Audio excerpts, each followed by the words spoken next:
The sleep healer. There was a time when my life was so chaotic and all-consuming that I did UNC for 3 straight weeks. I was desperate for help, and I found an underground sleep clinic that was hosting these bizarre group therapy sessions. I mean, I could still see them in my mind's eye. They told me to come back for another round of therapy, but I refused. I was terrified.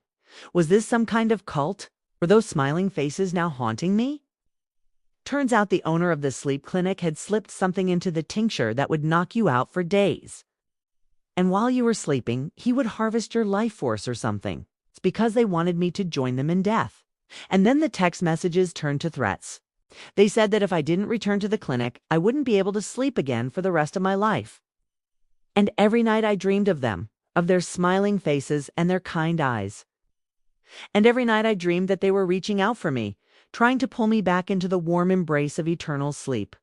I went to one of these sessions and I took this weird herbal tincture that tasted like sweet dreams and warm milk. Within an hour, I was fast asleep, and I slept like that for days. When I finally woke up, it was the best sleep I'd ever had in my life.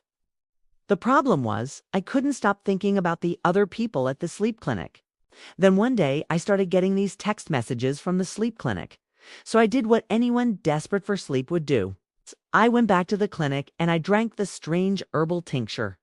It tasted like sweet dreams and warm milk. Within an hour, I was fast asleep. And I slept like that for days. And it's also based on the folklore of sleeper cells, which is the idea that members of a terrorist organization will lie dormant within a population until their services are required. But perhaps most of all, it's based on the sedative effects of unknown botanicals.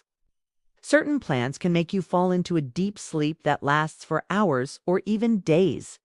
And while that might sound like a good thing, it's not, because those plants are usually poisonous.